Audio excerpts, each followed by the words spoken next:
morning and a very warm welcome. You are watching JanataTelevision and this is English Bulletin with me, Utsawa Tribe. The top stories first. Agitating NCP leader says Prime Minister Oli has forgotten roots of communism, accuses the executive head of government of becoming autocratic. CIAA chief makes firm determination to curb corruption, says anti-graft body will ensure rule of law. Government confirms 81 new cases of coronavirus. Active cases remain below 1,000. Myanmar fires UN ambassador after anti-army speech, intensifies crackdown on protesters. And Messi helps his club beat Sevilla. Victory takes Barca within 2 points of La Liga leaders Atletico.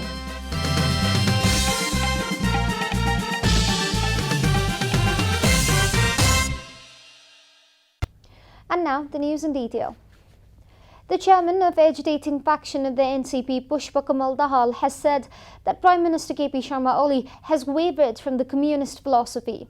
Addressing a national gathering of teachers in Kathmandu on Saturday, NCP chairman Pushpa Kamal Dahal said that Prime Minister KP Sharma Oli had forgotten his roots and started considering himself as the king. Dahal added that it was because of this kingly beliefs that there was a tendency in Oli not to sit in party meetings and not to listen to his own criticisms.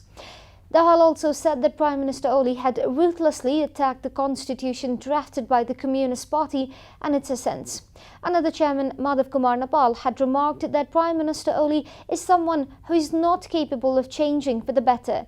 He added the Deputy Chairman Bamdev Gautam has been working on changing Prime Minister Oli's stance, but it doesn't look likely. Nepal clarified that there was no way to work together with the Prime Minister in the same party.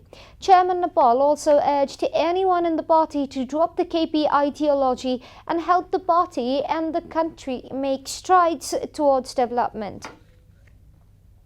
Foreign Minister has warned of unethical dealings to purchase lawmakers with the reinstatement of House of Representatives. Speaking at a public function yesterday, Minister Gewali said unethical moves of lawmakers have overtaken their commitments and therefore there are high chances of elected representatives changing alliances for kickbacks. He added that the country's politics has come under the influence of money and the leaders have given up their ideology. Minister Gewali further said that the high economic growth achieved by the country in the last 3 years has helped Nepal to make attempts to move from least developed country to developing country. Minister Gewali, however, said that the coronavirus pandemic was a setback, but argued that country's balance of payments will not become deficit despite the crisis. In other news, Chief of the Commission for the Investigation of Abuse of Authority, Prem Kumar Rai, has expressed commitment to control corruption. Effective measures will be taken to control corruption and misuse of authority, Rai said. Addressing a welcome program organized by Kotekulo Samaj yesterday, CIAA Chief Rai said changes will be made in the work module of CIAA to eliminate corruption from the country as per the expectation of the citizens, civil society and media. All the works, however, will be done within the boundaries of the Constitution and CIAA Act, Rai added. This is Janata Bulletin. We'll be right back after a short break.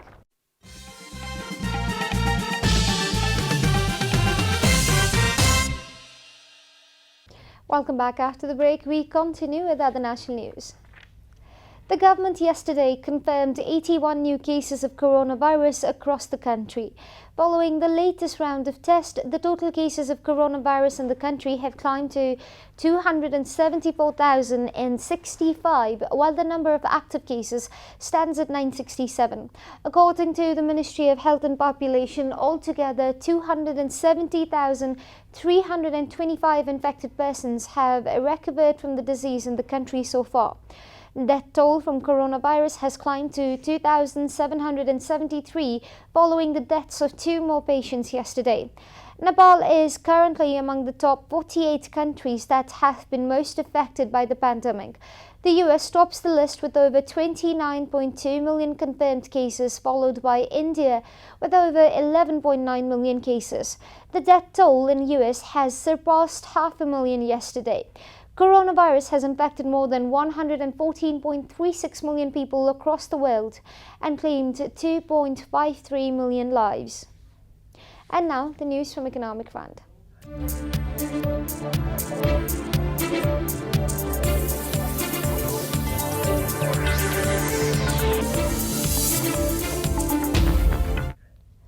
Minister for Agriculture and Livestock Development Padma Kumari Aryal has said that preparations are underway to set up a one-door system to maintain database of all kinds of agriculture-related information.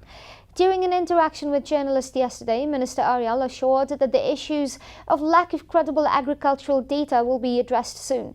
She added that the ministry is preparing to set up a one-door system named Agriculture Data Center to systematize the scattered records in the agricultural sector. Minister Aryal further said that the practice of middlemen between farmers and markets will be broken. She also assures that the farmers' census, which will begin very soon, will help the government to finalize the number of genuine farmers and to secure their rights. She also mentioned that a technical committee had been formed under an agreement with the Israeli government to introduce Israeli technology to the agricultural system here in Nepal. According to her, the program will be implemented in one province this year and gradually expanded to all 7 provinces. We'll be taking a short break here at Janata Bulletin. Stay tuned for international and sports news.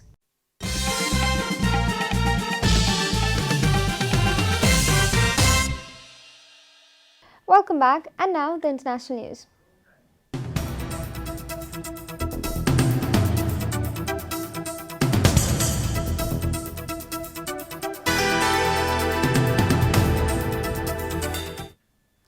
Myanmar's military rulers fired the country's ambassador to the United Nations a day after he called for help to remove the army from power. In an emotional speech, Kya Motun had said on Friday that no one should cooperate with the military unit until it handed back power to the democratically elected government. According to BBC, security forces have intensified crackdown on anti-coup protesters. Local media says dozens were arrested and that a woman was shot in the city of Monwea. Her condition is not clear. BBC reports that the country has been rocked by protest since top government leaders, including Aung San Suu Kyi, were overthrown and detained after the army took power on 1st of February. Myanmar's UN ambassador had urged the international community to use any means necessary to take action against the military to help restore the democracy. He said he was representing Suu Kyi's oust government. You are watching Janata Bulletin, and now the latest from the world of sports.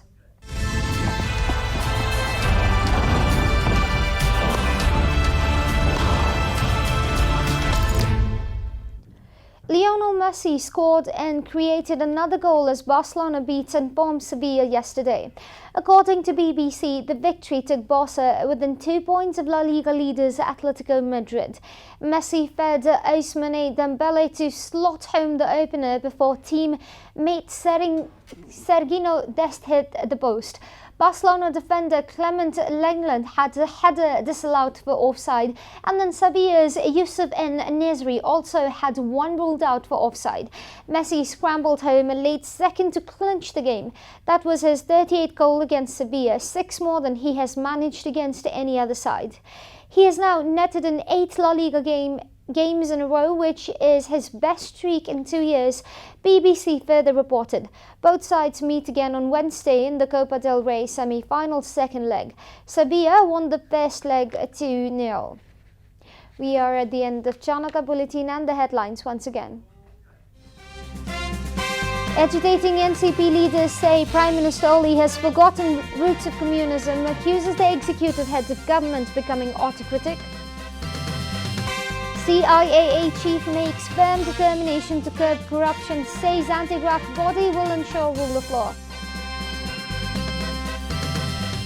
Government confirms 81 new cases of coronavirus. Active cases remain below 1,000. Myanmar fires UN ambassador after anti-army speech, intensifies crackdown on protesters.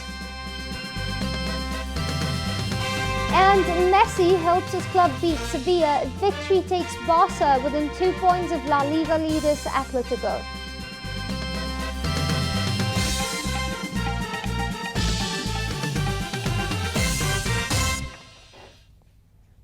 And that's all from the English News Desk for today. You can follow Janata Television and our programs on various social media platforms, including on our website, janatasamachar.com. Keep watching Janata Television.